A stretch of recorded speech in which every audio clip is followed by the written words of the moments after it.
पाकिस्तान की जेल हैदराबाद, एक नाम एक कहानी है गेमरा राम की। 28 महीने तक कैद की यात्राओं में डूबा यह युवक, जिसने हर दिन अपनी आजादी के लिए तड़पते हुए बिताया। लेकिन यह कहानी यहीं खत्म नहीं होती। यह शुरू होती है बाड़मेर जिले के कुम्हारों का टीबा गांव से। 4 नवंबर 2020 की रात गेमरा राम अचानक गायब हो गया। परिवार और गांव वालों इसका कोई अंदाजा नहीं था। कुछ दिनों बाद जब खबर आई कि गेमरा राम को पाकिस्तान की रेंजर्स ने सीमा पार करते ही गिरफ्तार कर लिया है, तो गांव वाले सकते में आ गए। पूरा गांव सकते में आ गया।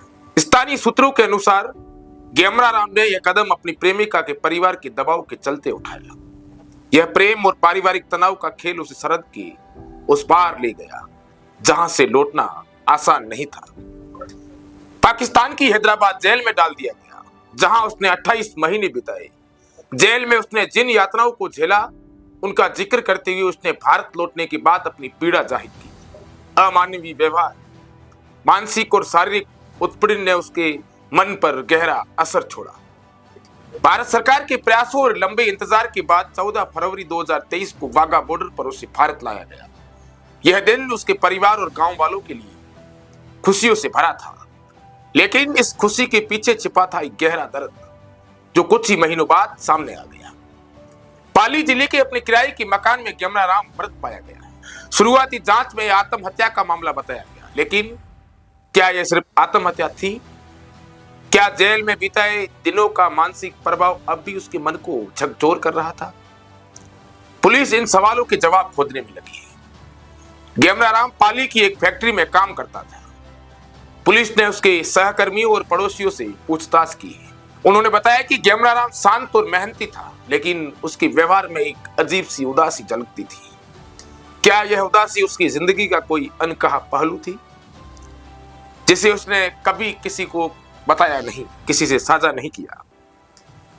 मनोवैज्ञानिक विशेषज्ञ मानते हैं कि लंबे समय तक कठिन परिस्थितियों में रहने वाले लोग पोस्ट ट्रॉमेटिक स्ट्रेस डिसऑर्डर यानी पीटीएसडी का शिकार हो सकते हैं। यह स्थिति अक्सर आत्मघाती विचारों को जन्म देती है। लेकिन इस मामले में क्या यही सच है, या इसके पीछे कोई और वजह है? गेमरा राम के परिवार के लिए यह दोहरी त्रासदी है। पहले उन्होंने उसे पाकिस्तान की जेल में खोया, और अब उसकी मौत ने उन्हें पूरी तरीके से तोड़ दिया।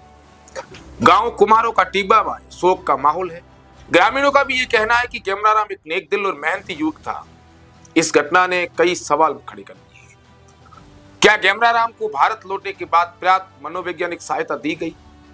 क्या समाज और प्रशासन ने उसे सामान्य जीवन में वापस लाने के लिए पर्याप्त प्रयास किए? क्या उसके साथ न्याय हुआ? इन सवालों के जवाब आज तक अधूरे हैं। हालांकि पुलिस इस मामले की हर पहलू से जांच कर रही है। उसने आत्महत्या का केस दर्ज कर लिया है, और गेमरा राम के परिवार और दोस्तों से बातचीत लगातार पुलिस कर रही है। जांच पूरी होने के बाद ही इस मामले के सभी पहलू सामने आ जाएंगे। तब तक यह कहानी एक अनसुलझी दास्तां बन गई, जो एक रहस्य और दर्द का प्रतीक है।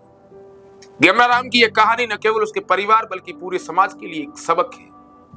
यह घटना यह समझाने के लिए काफी है कि कठिन परिस्थितियों से गुजरने वाले लोगों के लिए समाज और सरकार को एक मजबूत सहायता प्रणाली विकसित करनी चाहिए। जब तक इस तरीके का काम नहीं होगा, तब तक इन सारे सवालों के जवाब मिलने बहुत ही मुश्किल है। लगातार ऐसी ही खबरों को देखने के लिए आप बवाल के साथ जुड़े रहें। धन्यवाद।